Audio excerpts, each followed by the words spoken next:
এত পুরানা নষ্ট বিমান এটা ছাড়পত্র কে দিলে আকাশে উড়ার জন্য? আমার প্রশ্ন এটা। বাংলাদেশে কি প্রথম বিমান বিধ্বস্ত হয়েছে? রংপুরে 2 দিন পর বিমান বিধ্বস্ত হয়, বিমান উড়ে আকাশে ল্যান্ড করে আলু খেত। এটা কোন দেশের কথা রে ভাই? আমি টয়লেটে বসে রয়েছি, বিমান উপরে দিয়ে যায়, আমি গাড়ি বোম দা আমার উপরে পড়বো। কারণ এই যে বসে রয়েছে বিমানবন্দরের মধ্যে কর্তৃপক্ষ, এরা তো সব পাগল। এরা কোনো চেকিং টেকিং না করে বিমান ছাইরা দেয়। পাইলট কি সব জানে? পাইলটের কাজ হলো বিমান চালানো। এরা যে চেকিং একদিন আগেই চেকিং করতে হয়, ছাড়পত্র দিও, তারপর বিমানে উঠতে হয়। বাংলাদেশে আকাশে যদি বিমান উঠে তাহলে ইঞ্জিনিয়ার কর্তৃপক্ষ ছাড়পত্র নিতে হবে। দরকার লাগলে 7 লক্ষ কোটি টাকা বাজেট এনে দেওয়া তো, তারপরে আমরা বোম আকাশে চাই না। 71 সালে আমরা বিমান বাহিনী ছাড়া যুদ্ধ করছি না? আমরা নিজেরা ভাই স্বাধীন করতে পারি, যুদ্ধ করতে পারি। হ্যাঁ, বোম আমরা আকাশে চাই না। এতগুলো নিষ্পাপ বাচ্চা মারা গেছে, এই দায় আপনি দিবেন?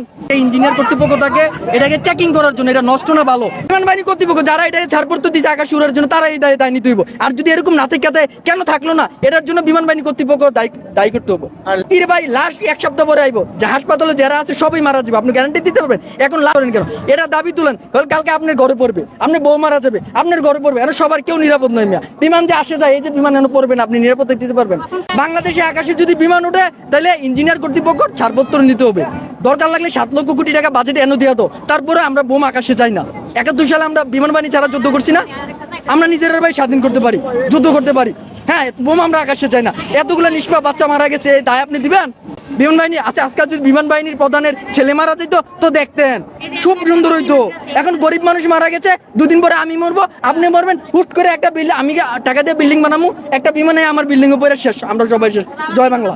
গতকালকে আপনার দেখা ঘটনাটা কতটা হৃদয় বিদারক ছিল? আরে হৃদয় বিদারক কি মিয়া? আমি কানতে কানতে শেষ, আমার বাতিজা লাগে মারা গেছে মিয়া।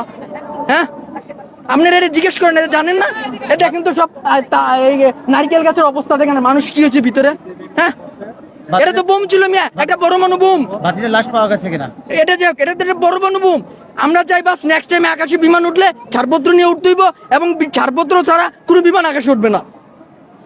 আমাদের জীবনের নিরাপত্তার জন্য আমরা এটা বলতেছি। কালকে আমার বাসায় পড়বো, মারা যাবে, আপনি দায় দিবেন না কর্তৃপক্ষ দায় নিব? নেক্সট টাইম যদি বিমান কারোর বাড়িতে এভাবে পড়ে, বিমান বাহিনী কর্তৃপক্ষের দায় দিতে হইব।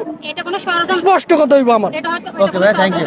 শিক্ষার্থী আসলে ভাই একটু বলবেন, কত শিক্ষার্থী আহত এবং নিহত হয়েছে? আরে ভাই মনে করলেন যা আছে সবাই তো আহত। আপনি দেখেন না ক্লাসগুলোতে কতজন ছাত্র করে ছিল, এটা হিসাব করে সব আহত, আস্তে আস্তে নিহত হইতেছে মিয়া।